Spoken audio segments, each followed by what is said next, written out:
Hamıya salam. Bugünkü videoda 26 may 2024-cü il tarixində keçirilmiş ikinci qrupların blok imtahanının izahını paylaşacağım. Başlayaq sualların izahına. Birinci sual. Verilmiş tənliyin 0-90 intervalındakı köklərinin cəmini tapmaq tələb olunur. Bunun üçün kosinus 4x ifadəsini sinuslu ifadə şəklində yazmaq lazımdır. Belə yazaq. Kosinus 4x bərabərdir 1 çıxılsın 2 sinus kvadratı 2x. Tapdığımız bu ifadəni tənlikdə yerinə qoyub yazaq. 4 sinus 2x üstəgəl 2 vurulsun 1 çıx 2 sinus kvadratı 2x bərabərdir 3. 4 sinus 2x üstəgəl 2 çıxılsın 4 sinus kvadratı 2x bərabərdir 3. Sinus 2x həm burada, həm də burada var. Onda bu ifadəni a ilə işarə eləyək. 4a üstəgəl 2 çıxılsın 4a kvadratı bərabərdir 3. 4a kvadratı çıxılsın 4a üstəgəl 1 bərabərdir 0. Bu kvadrat tənliyi həll eləyək. 2a çıxılsın 1-in kvadratı. Bu müxtəsər vurma düsturunu açsaq, yuxarıdakı ifadə alınır, bərabərdir 0. 2a çıx 1 bərabərdir 0. 2a bərabərdir 1. A bərabər olur 2-də 1-ə. A sinus 2x-ə bərabərdir. Sinus 2x-in qiymətini 2-də 1-ə bərabər eləyib bu tənliyi həll eləyək. Sinus 2-də 1 qiymətini pi böl 6-da alır. Belə yazaq. 2x bərabərdir mənfi 1 üstündə k pi böl 6 üstəgəl pi k. Hər tərəfi 2-yə bölək. X bərabərdir mənfi 1 üstündə k pi böl 12 üstəgəl pi k bölünsün 2. İndi bu ifadəni dərəcə ilə ifadə eləyək. X bərabərdir mənfi 1 üstündə k 15 dərəcə üstəgəl 90k. Şərtdə bizdən 0-90 intervalındakı köklərin cəmini soruşurdu. K-nın yerinə rəqəmlər qoyub hesablayaq. K-nın yerinə 0 yazsaq, olacaq mənfi 1 üstündə 0 15 dərəcə üstəgəl 90 vur 0. Mənfi 1 üstündə 0 1 edər, yerdə qalır sadəcə 15 dərəcə. K-nın yerinə 1 yazaq. Mənfi 1 üstündə 1 vurulsun 15 üstəgəl 90 bərabərdir. Mənfi 1 üstündə 1 mənfi 1 edər. 90 çıxılsın 15. Cavab olur 75. K-nın yerinə mənfi 1 yazsaq mənfi cavab alarıq. 2 yazsaq isə 0-90 intervalından kənar kök alınır. Deməli, tapdığımız köklər 15 və 75-dir. Bunların cəmini də hesablasaq, cavab olur 90. Yəni, B variantı. İkinci sual. Qabarıq altıbucaqlının daxili bucaqlarından 3-ü 140, 150 və 160, qalanları isə 2, 3, 4 nisbətindədir. Bu altıbucaqlının ən kiçik bucağını tapın. İlk öncə altıbucaqlının daxili bucaqlarının cəmini tapaq. 180 vurulsun 6 çıx 2 düsturu ilə. 180 vur 4, 720. Deməli, qabarıq altıbucaqlının daxili bucaqlarının cəmi oldu 720 dərəcə. Şərtə verilənlərə əsasən cəmi hesablayaq. 140 üstəgəl 150 üstəgəl 160 üstəgəl 2k, 3k, 4k. Yəni, bunların cəmi olur 9k. Bərabərdir 720. 450 üstəgəl 9k bərabərdir 720. 9k bərabərdir 270. K bərabər olur 270 böl 9. Yəni 30. Altıbucaqlının ən kiçik bucağını tapmaq tələb olunur. Bir bucağı 2k idi. K-nın yerinə 30 yazsaq, olacaq 2 vurulsun 30, 60 dərəcə. Ən kiçik bucaq 60 dərəcə oldu. Üçüncü sual. AD parçası ABC üçbucağının tənbölənidir. AB 18, AC 15, BD və DC-nin fərqi 2 olarsa, BD-ni tapın. Şəkli təsvir elədik. DC-nin yerinə x yazsaq, BD olacaq x üstə gəl 2. İndi isə tənbölənin xassəsindən istifadə eləyək. 18 bölünsün x üstə gəl 2 bərabərdir 15 bölünsün x. Bu tənasibi həll eləyək. 3-ə bölürük 5, 3-ə bölürük 6 qalır. Çarpaz vuraq. 6x bərabərdir 5x üstə gəl 10. X bərabər olur 10-a. Bizdən BD-nin qiymətini soruşur. BD-nin qiyməti x üstə gəl 2 idi. X-in qiyməti 10-dursa, BD-nin qiyməti olacaq 12. Doğru cavab olur B variantı. Dördüncü sual.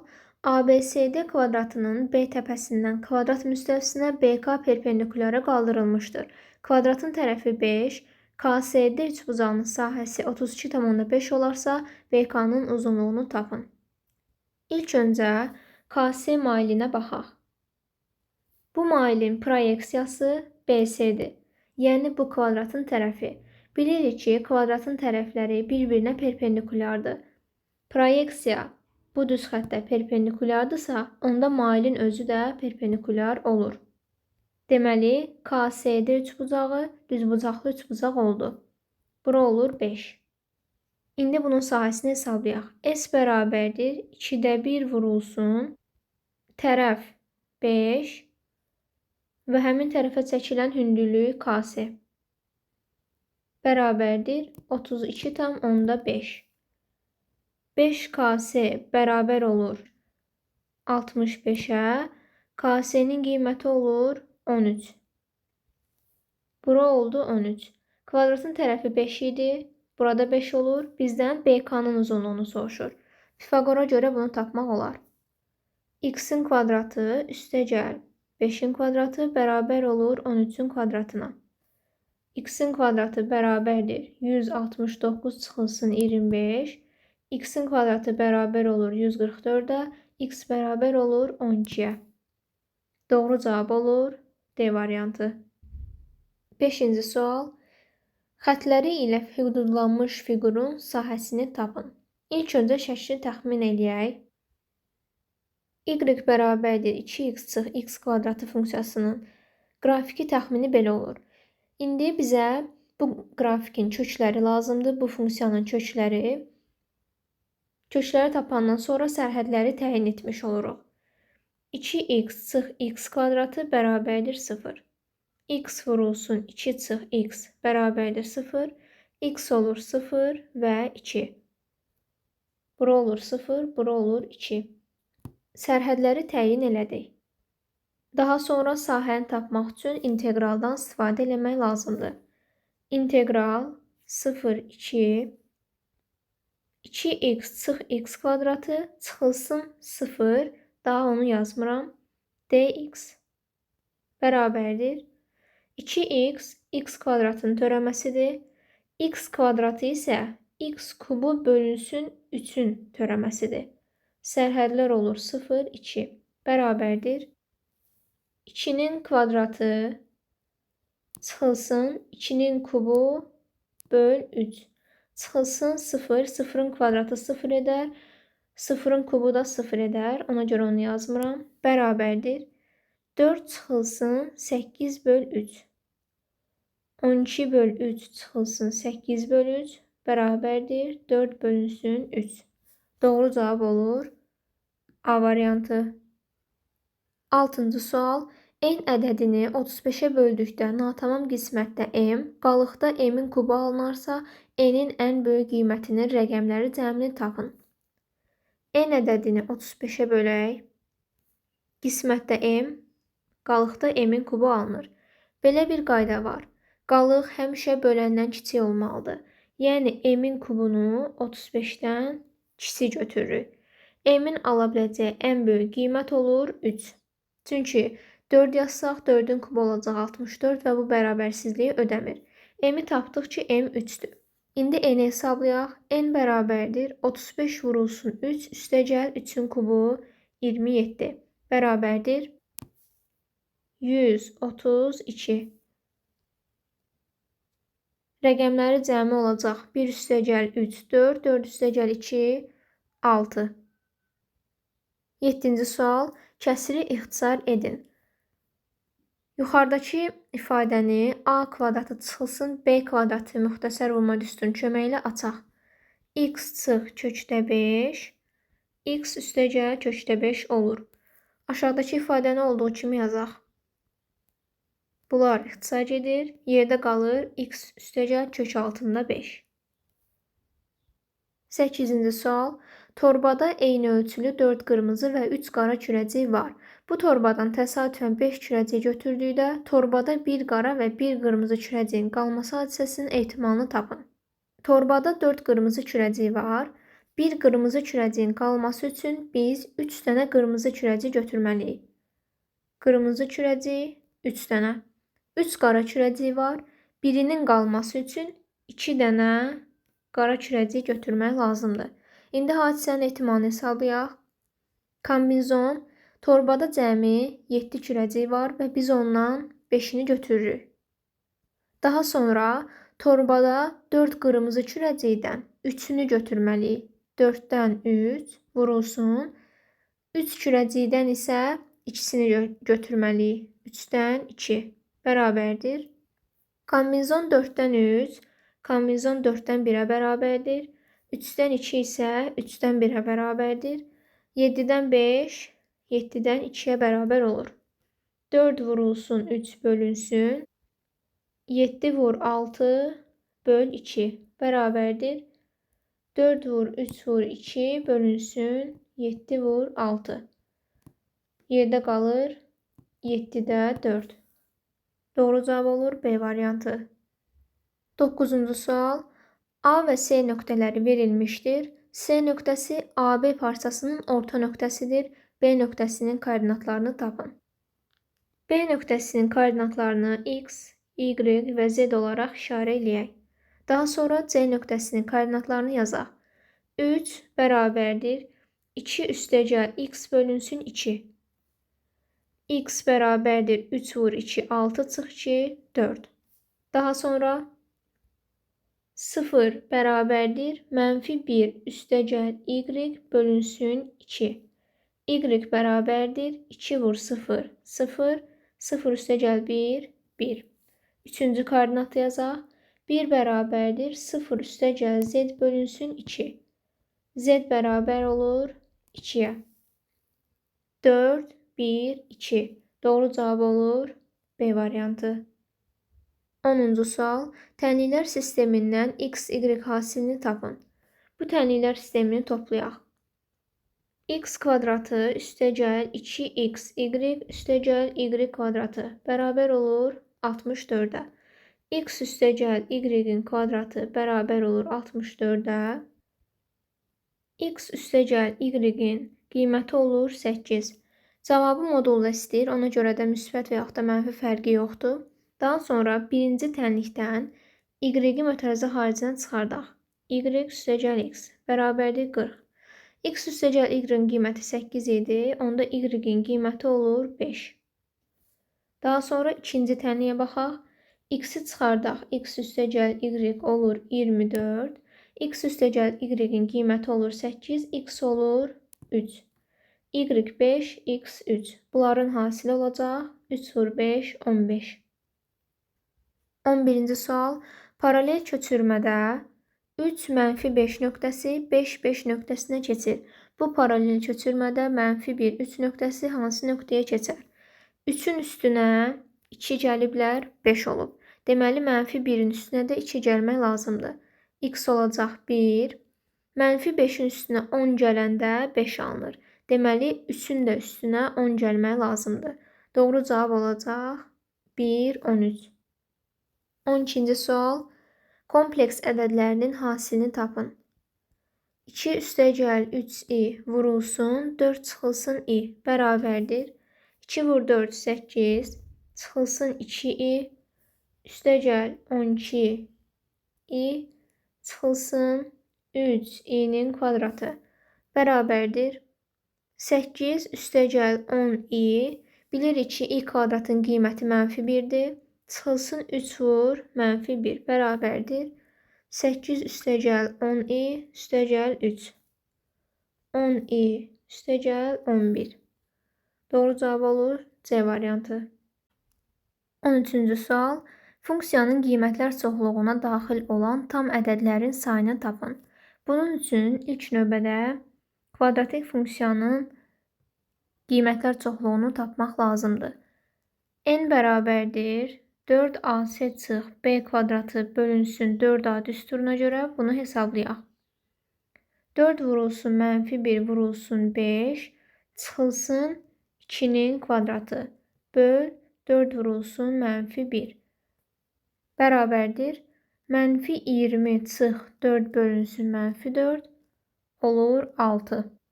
Deməli, kvadratik funksiyanın qiymətlər çoxluğu oldu mənfi sonsuzluq 6. İndi bunu kök 6 funksiyaya tətbiq edək. Y bərabərdir kök altında 2'nin qüvvətinin maksimum qiyməti 6 ola bilər. 2 üstündə 6 bərabərdir 2 üstündə 3 8. Deməli, bu funksiyanın ala biləcəyi ən böyük tam qiymət 8-dir. Digər tərəfdən bu köklü funksiyanın ala biləcəyi ən kiçik qiymət 0'a yaxınlaşır, amma 0 olmur. Deməli, bu funksiyanın qiymətlər çoxluğu olur 0-8 aralığı. 14-cü sual. B-nin həndəsi silsiləsində B n üstəgəl 10 bərabərdir 6 üstünə 3-də 2 olduqda bu ifadənin hasilini tapın. Şərtdən görünür ki, bu 3 hədd ardıcıldır və biz bilirik ki, həndəsi silsilədə ortadakı hədd kənar həddlərin həndəsi ortasına bərabərdir. Yəni, B n üstəgəl 10 bərabərdir kök altında B n üstəgəl 9 vurulsun B n üstəgəl 11. Hər tərəfi kvadrata yüksəltsək, kök itəcək. Deməli, B kvadratı n üstəgəl 10 bərabər olur bu iki həddin hasilinə. İndi şərtdəki ifadəyə baxaq. Bir dəfə bunun özünü yazaq. B n üstəgəl 10-cu hədd vurulsun. Bir dəfə də bunların hasilini yazaq. Çünki bunları bir-birinə vuranda bunun kvadratı alınır. B kvadratı n üstəgəl 10 bərabərdir n üstəgəl 10-cu həddin kubuna. Şərtdə də n üstəgəl 10-cu həddin qiymətini 6 üstündə 3-də 2 verib. Deməli, 6 üstündə 3-də 2'nin kubunu hesablamaq lazımdır. 6'nın kvadratı doğru cavab olur 36. 15-ci sual. Tənliyin kökləri hasilini tapın. Bu modulu tənliyi həll etmək üçün bir dəfə bu ifadəni 0-dan böyük, bir dəfə isə 0-dan kiçik edib moduldan çıxartmaq lazımdır. X kvadratı bərabərdir 1 çıxılsın 2x kvadratına. X kvadratı bərabərdir 2x kvadratı çıxılsın 1'ə. 3x kvadratı çıx 1 bərabərdir 0. 3x kvadratı bərabərdir 1. X kvadratı bərabərdir 3'də 1. X bərabər olur müsbət mənfi 1 bölünsün kök altında 3. İkinci tənliyi hesablayaq. X kvadratı çıx 1 bərabərdir 0. X kvadratı bərabərdir 1. X bərabər olur müsbət mənfi 1'ə. Kökləri oldu müsbət mənfi 1 böl kök altında 3 və müsbət mənfi 1. Bu köklərin hasilini tapaq. 1 bölünsün kök altında 3 vurulsun. Mənfi 1 bölünsün kök altında 3. Vur 1 vur mənfi 1. Mənfi 1 ilə bu mənfi gedir müsbət olur. 1 bölünsün kök altında 3'ü də 2 dəfə bir-birinə vuranda doğru cavab olur 3'də 1. 16-cı sual. ABCD kvadratının C təpəsi mərkəzi O olan çevrə üzərində, B təpəsi isə OE radiusu üzərindədir. BY-nin qiymətini verib çevrənin uzunluğunu soruşur. Kvadratın OC diaqonalını çəksək, çevrənin radiusuna bərabər olur. Digər tərəfdən OY də çevrənin radiusuna bərabərdir. Kvadratın tərəfini A ilə işarə eləsək, kvadratın diaqonalı olacaq A kök altında 2. Burada A'dır. BY-nin qiyməti isə 5 kökdə 2 çıxılsın 1'dir. Burada 2 dənə ifadəni bərabərləşdirmək lazımdır. A kökdə 2 OS-yə əsasən radiusdur. Bu bərabər olur OY-yə. Yəni A üstəgəl 5 kökdə 2 çıxılsın 1. A kökdə 2 bərabərdir A üstəgəl 5 kökdə 2 çıxılsın 5. A kökdə 2 çıx A bərabərdir 5 kökdə 2 çıxılsın 5. A-nı çıxarsaq kökdə 2 çıx 1 bərabərdir 5 vurulsun kökdə 2 çıx 1. Bunlar ixtisar gedir. A bərabər olur 5-ə. A-nı 5 tapdıq. Onda çevrənin radiusu olacaq 5 kökdə 2. Bizdən bu çevrənin uzunluğunu soruşur. L bərabərdir 2 pi r. 2 vurulsun pi vurulsun 5 kök altında 2. Deməli, doğru cavab olur 10 kökdə 2 pi. 17-ci sual. Limiti hesablayın. X-in yerinə -2 qoyub yazaq. 12 çıxılsın -2-nin kvadratı bölünsün 5. Bərabərdir 12 çıx 4 böl 5 8 böl 5. Doğru cavab olur 1,6. 18-ci sual.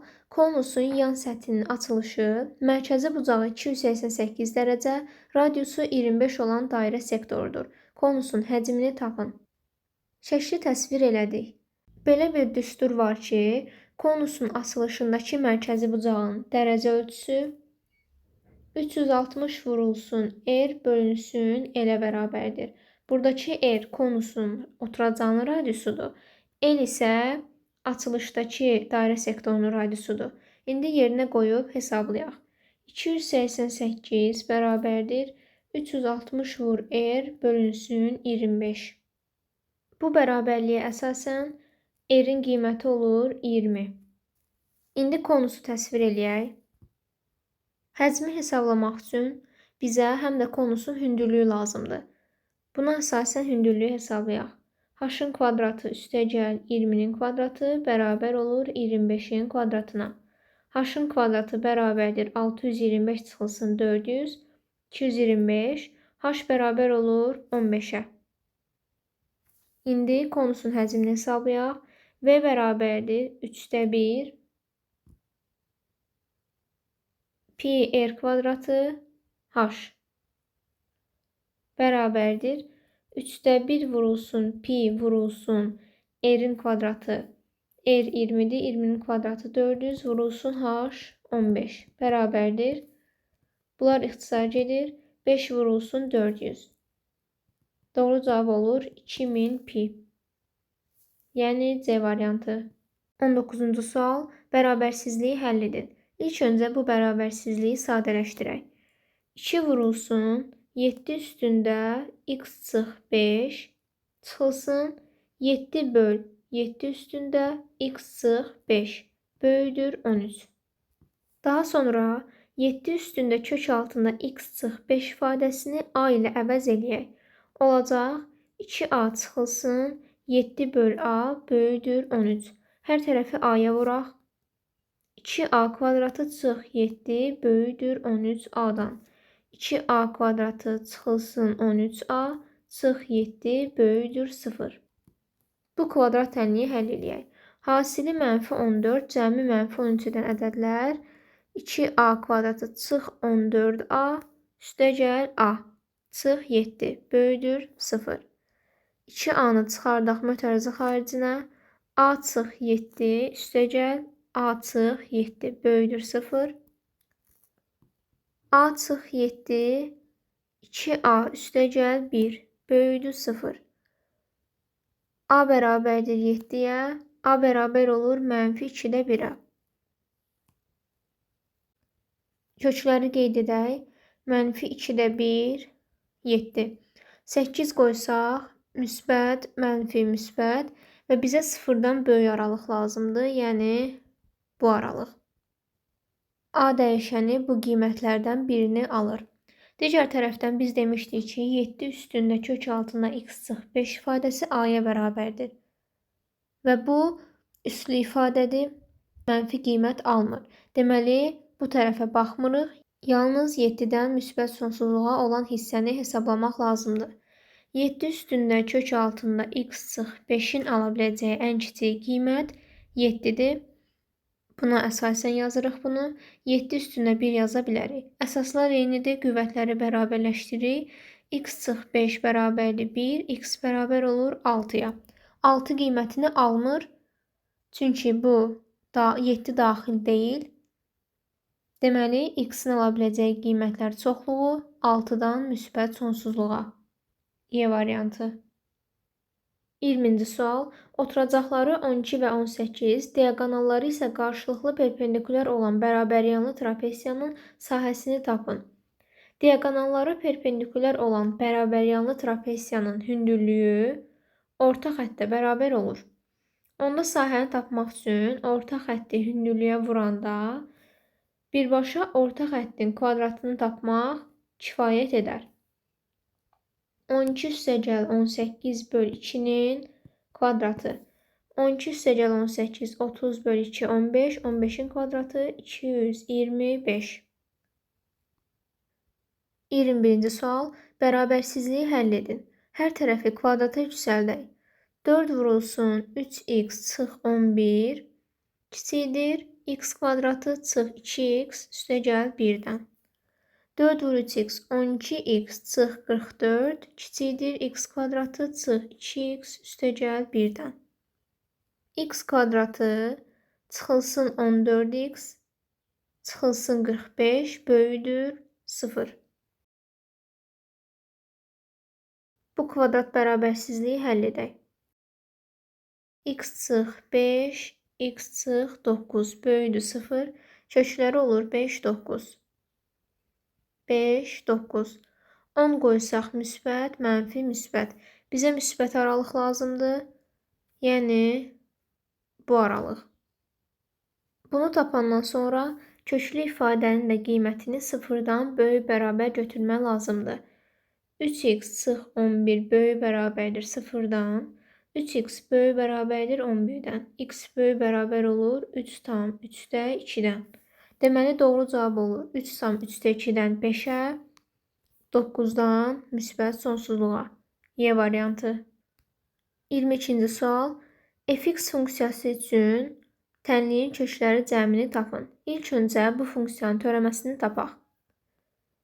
2x kubunun törəməsi olur 6x kvadratı üstəgəl 9x kvadratın törəməsi olur 18x çıxılsın 24x'in törəməsi olur 24. 4-ün törəməsi isə 0-dır. Bərabərdir 0-a. Hər tərəfi 6-ya bölək. X kvadratı üstəgəl 3x çıx 4 bərabərdir 0. Hasili mənfi 4, cəmi isə mənfi 3 edən ədədlər olur mənfi 4 və 1. Bizdən köklərin cəmini soruşur. Köklərin cəmi olacaq mənfi 4 üstəgəl 1, mənfi 3. E variantı. 23-cü sual. İfadənin qiymətini hesablayın. İlk öncə bu ifadənin qiymətini hesablayaq. Yəni, loqaritma kökdə 7 əsasından 3-ün kvadratı ifadəsi. Kök altında 7-ni 7 üstündə 2-də 1 şəklində yazsaq, olacaq loqaritma 7 üstündə 2-də 1 əsasından 3. Bu 2-də 1 keçəcək əmsala olacaq 2.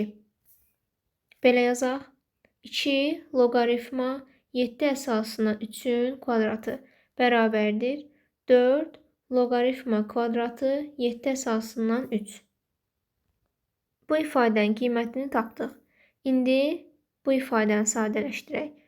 Loqaritma kökdə 3 əsasından 7 bərabərdir. Burada kök altında 3-ü də 3 üstündə 2-də 1 şəklində yazsaq, 2-də 1 keçəcək qabağa, olacaq 2. Yəni, 2 loqaritma 3 əsasından 7. İndi ifadəni yenidən yazaq. İfadəni yazdıq, sadələşdirək. 2-də 1 vurulsun 2, olur 1. Daha sonra loqaritm kvadratı 7 əsasından 3-ün birini belə yazacağım. 7 üstündə loqaritma 7 əsasından 3. Qalan ifadələri isə bunun qüvvətinə yazırıq. 4 vurulsun loqaritma 7 əsasından 3 vurulsun loqaritma 3 əsasından 7 bərabərdir. 7 üstünə loqaritma 7 əsasının 3-ün qiyməti olur 3. Daha sonra bu iki ifadənin hasili olacaq 1. Çünki 7, 3, 3, 7 ardıcıllığında bunların hasili olur 1. 3 üstündə 4 vurulsun 1.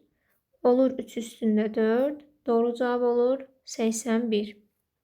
24-cü sual. ABC düz xətləri bir-birinə paraleldir. AB B düz xəttinə perpendikulardır. Bucaq KAD-nin qiyməti 60 dərəcədir. BD 7.5, ND 7 olarsa MN-i tapın. Verilənləri şəkil üzərində qeyd elədik. Əgər bura 90 dərəcədirsə, burada 90 dərəcə olur. Çünki AB-nin B düz xəttinə perpendikular olduğu verilib. Əgər bir düz xəttə perpendikulardırsa, ona paralel olan digər düz xətlərə də perpendikular olur. Onda bura 60-dırsa, bura olacaq 30 dərəcə. Daha sonra burada ADB düzbucaqlı üçbucağı var və belə bir qayda var ki, 30 dərəcəli bucaq qarşısında duran katet hipotenuzun yarısına bərabərdir. Yəni AD-nin uzunluğu olacaq 7,5-in 2 qatına, 15-ə. AD-nin ümumi uzunluğu 15-dirsə və burada 7-dirsə, onda AE-nin uzunluğu olacaq 8. İndi oxşarlıq qaydasından istifadə edib nisbəti yazaq. Həm ABD üçbucağında, həm də AMN üçbucağında uyğun tərəfləri yazaq. Kiçik üçbucaqda bu bucağın qarşısında duran tərəf NM-in, böyük üçbucaqda həmin bucağın qarşısında duran tərəf BD-yə nisbəti bərabərdir. Kiçik üçbucaqda 90 dərəcəli bucaq qarşısında duran tərəf 8-in, böyük üçbucaqda 90-ın qabağında duran 15-ə nisbəti. BD-nin qiyməti 7,5 idi. Bura 7,5 yazaq. NM-in qiyməti olur 8 bölünsün 2, 4. Doğru cavab olur 4. 25-ci sual. 780 ədədi elə iki ədədin cəmi şəklində göstərilib ki, birinin 80%, digərinin 24%-nə bərabərdir. Bu ədədlərdən böyüyünü tapın. Ədədlərin biri olsun A, digəri olsun B. Birincinin 80% olacaq 0,8 A, ikincinin 24% olacaq 0,24 B. Bunlar bir-birinə bərabər olur. Hər tərəfi 0,8-ə bölsək, burada qalacaq 0,3 B. İndi bu ədədlərin cəmini yazaq. A üstəgəl B, yəni 0,3 B üstəgəl B bərabərdir 1,3 B-yə. Bu da bərabər olur 780-ə. Buradan B-nin qiyməti olur 600. A-nın qiyməti olur 780 - 600, 180. Şərtdə bizdən böyük ədədi tapmaq tələb olunurdu. Deməli, doğru cavab olacaq 600. 26-cı sual. Hündürlüyü 24, yan üzünün oturacaq müstəvisi ilə əmələ gətirdiyi ikiyüzlü bucağın sinusu 13/12 olan düzgün dördbucaqlı piramidanın yan səthinin sahəsini tapın. Şəkli təsvir elədik. Dördbucaqlı piramidanın çəkdiyi hündürlüyü 24-dür. Yan üzün oturacaq müstəvisi ilə əmələ gətirdiyi bucaq alfadır. Və bu bucağın sinusu 12 bölünsün 13-dür. Sinus alfa bərabərdir 12 bölünsün 13. Fikir versək, görərik ki, bənövşəyi xətlərlə birləşdirdiyim fiqur düzbucaqlı üçbucaqdır. Çünki 24 hündürlükdür və oturacağa perpendikular olur. Bucağın sinusuna görə tərəfləri tapa bilərik. Düzbucaqlı üçbucaqda alfa bucağının sinusu qarşıdakı katetin hipotenuza olan nisbətidir. Yəni 24-ün hipotenuza olan nisbəti, A-ya olan nisbəti olur 12 bölünsün 13. Buradan A-nın qiyməti olur 26. İndi isə gəlin dördbucaqlı piramidanın oturacağının tərəfini tapaq. Əgər A-nın qiyməti 26-dır, hündürlüyün qiyməti 24-dürsə, onda kiçik katetin qiymətini tapaq. X kvadratı üstəgəl 24-ün kvadratı bərabər olur 26-nın kvadratına. Buradan x kvadratı bərabər olacaq 100-ə, x-in qiyməti olur 10. Bura oldu 10. Onda buranın da qiyməti olur 10. Deməli, piramidanın oturacağın tərəfi olacaq 20. Daha sonra bu piramidanın yan səthin sahəsini tapmaq üçün bir üzünün sahəsini tapıb 4-ə vurmaq kifayət edər. S yan bərabərdir 4 vurulsun. Piramidanın bir yan səthi üçbucaqdır. Üçbucağın sahəsi olur 2-də 1 vurulsun tərəf və tərəfə çəkilən hündürlük. Yəni A-nın qiyməti 26. 4 vurulsun 260. Doğru cavab olur 1040. 27-ci sual. Funksiyalar üçün uyğunluğu müəyyən edin. Birinci funksiyanı bu cür yazmaq olar. Sinus 2x kosinus 2x bərabərdir 2-də 1 sinus 4x-ə. İkinci funksiyanı isə belə yazmaq olar. Kosinus kvadratı 4x sıxılsın sinus kvadratı 4x bərabərdir kosinus 8x-ə. Üçüncü funksiyada isə dəyişikliyi aparmağa ehtiyac yoxdur. İndi variantlara baxaq. A variantı. Əsas dövrü 2pi-dir. Əsas dövrü 2pi olan funksiya 3-cü bənddədir. Çünki sinus x funksiyasının dövrü 2pi-dir. Deməli, A variantı 3-cü cavaba uyğun gəlir. B variantında qiymətlər çoxluğu -4, 2-dir. Birinci funksiya üçün qiymətlər çoxluğunu hesablayaq. Sinus 4x-in ala biləcəyi qiymətlər -1, 1 aralığıdır. Deməli, bunun əmsalı 2-də 1 olanda ala biləcəyi qiymətlər olur -2-də 1 və 2-də 1 aralığı. İkinci funksiyanın qiymətlər çoxluğunu hesablayaq. Kosinus 8x-in ala biləcəyi qiymətlər də -1, 1 aralığında dəyişir. Üçüncü funksiyanın qiymətlər çoxluğuna baxaq. Sinus x-in ala biləcəyi qiymətlərin -1 və 1 olduğunu bilirik. Qabağındakı əmsala vuraq, olacaq -3, 3 və hər tərəfdən -1 çıxaq, olacaq -4, 2. İndi uyğunlaşdıraq. B variantında qiymətlər çoxluğu -4, 2-dir. Deməli, B variantı gedir 3-cüyə. C variantında qiymətlər çoxluğu -2-də 1, müsbət 2-də 1. C variantı gedir 1-ciyə. D variantında qiymətlər çoxluğu -1, 1-dir. Bu da gedir 2-ciyə. Yerdə qalır Y variantı. Əsas dövrü pi/4-dür. Həm sinus x-in, həm də kosinus x funksiyasının dövrü 2pi-dir. Əgər funksiyada x-in əmsalı varsa, 2pi-ni həmin əmsala bölmək lazımdır. Birinci funksiyanın dövrü olacaq 2pi bölünsün 4, yəni pi/2. İkinci funksiyada olacaq 2pi/8, yəni pi/4. Deməli, Y variantı ikinciyə uyğun gedir. Doğru cavab olur 1-ə C, 2-yə D-Y, 3-ə A-B. İndi situasiya tapşırıqlarının həllinə baxaq. Cavid pul yığmaq üçün kassa aldı. Kassanın aşağı hissəsi xətti ölçüləri 20, 25 və 8 olan düzbucaqlı paralellepiped, yuxarı hissəsi isə oturacağı düzbucaqlı trapesiya olan düz prizma şəklindədir. Trapesiyanın kiçik oturacağı 5, kassanın ümumi hündürlüyü isə 20-dir. O boş olan kassaya pul atmağa başladı. Kassaya hər gün əvvəlki gündən 20 qəpik çox olmaqla pul atdı və 30 gün ərzində 123 manat pul yığıldı. Keçək suallara. 28-ci sual. 30 gün ərzində yığılan pulların 111 manatı kağız puldan, qalanları isə 20 qəpikliklərdən və 10 qəpikliklərdən ibarətdir. Kassada cəmi 72 ədəd metal pul varsa, neçə ədəd 20 qəpiklik olduğunu tapın.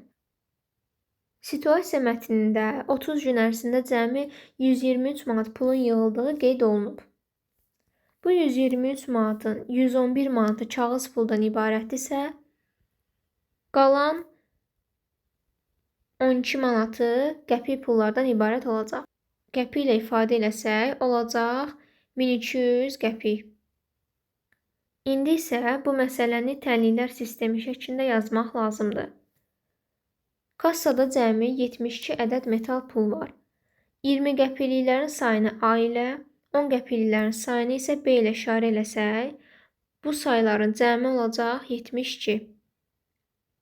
Pulun dəyəri isə olacaq 20A üstəgəl 10B. bərabər olacaq 1200 qəpik. Bu tənliklər sistemini həll edək. Aşağıdakı bərabərliyin hər tərəfini 10-a bölək və aşağıdakı ifadədən yuxarıdakı ifadəni çıxaq. 2a çıxılsın a bərabərdir a-ya, b-lər islah olur. 120 çıxılsın 72 bərabər olur 48-ə. Şərtdə neçə ədəd 20 qəpiklik olduğunu tapmaq tələb olunur. 20 qəpiklərin sayını a ilə işarə etmişdik. Deməli, cəmi 48 ədəd 20 qəpiklik pul var. 29-cu sual. 10-cu gün kassaya nə qədər pul atılıb? Kassaya atılan pullar ədədi silsiləni əmələ gətirir. Ədədi silsilənin birinci həddini biz bilmirik. Bunun üçün A1 ilə işarə eləyək. Silsilə fərqi isə 20 qəpiyə bərabərdir. Çünki hər sonraki gün əvvəlki gündən 20 qəpik çox pul atır. 20 qəpik manatla ifadə eləsək olacaq 0,2 manat. Ümumilikdə 30 gün ərzində 123 manat pul yığılıb. Bunu silsilə cəmi şəklində yazaq. 2A1 üstəgəl 29D bölünsün 2 vurulsun 30 bərabər olur 123 manata. Bu ifadəni həll eləyək. 3-ə bölsək 5, 3-ə bölsək 41. 2A1 üstəgəl 29D vurulsun 5 bərabər olur 41-ə. 10A1 üstəgəl 5 vurulsun 29D ifadəsinin qiyməti olacaq 29 bərabər olur 41-ə. 10A1 bərabərdir 41 çıx 29 12-yə. A1-in qiyməti olur 1,2. Deməli, kassaya ilk gün 1 manat 20 qəpik pul atılıb. Şərtdə isə bizdən 10-cu gün kassaya atılan pulun miqdarını soruşur. Yəni, A10-u hesablamaq lazımdır. A10 bərabərdir A1 üstəgəl 9D. A1-in qiyməti 1,2-dir. D-nin qiyməti 0,2-dir. 9 vurulsun 0,2 olur 1,8. Bunların da cəmi olur 3. Deməli, 10-cu gün kassaya 3 manat pul atılıb. 30-cu sual. Kassanın həcmini tapın. Kassa düzbucaqlı paralellepipeddən və oturacağı düzbucaqlı trapesiya olan prizma şəklindədir. Deməli, biz bu iki ayrı fəza fiqurunun həcmini tapıb toplamalıyıq. İlk öncə düzbucaqlı paralellepipedin həcmini tapaq. Ölçüləri 20, 8 və 25-dir. Onda düzbucaqlı paralellepipedin həcmi olacaq 20 vur 8 vur 25. Bu olur 4000. İndi prizmanın həcmini hesablayaq. Bunun üçün trapesiyanın sahəsini prizmanın hündürlüyünə vurmaq lazımdır. Trapesiyanın sahəsini tapaq. Trapesiyanın oturacağı 25-dir. Hündürlüyü isə 20 çıxılsın 8-ə bərabərdir. Çünki 20 ümumi qabın hündürlüyüdür. 8 isə qabın oturacağının hündürlüyüdür. Deməli, trapesiyanın hündürlüyü olur 12. İndi trapesiyanın sahəsini tapaq. 25 üstəgəl 5 böl 2 vurulsun hündürlük. 6, 30 vurulsun 6 olur 180. İndi prizmanın həcmini hesablayaq. V bərabərdir oturacağının sahəsi vurulsun hündürlük. Prizmanın hündürlüyü budur. Yəni 20. Bunun cavabı olur 3600. Düzbucaqlı paralellepipedin həcmi 4000. Prizmanın həcmi isə 3600-dür. Deməli, bunların cəmi olacaq 7600.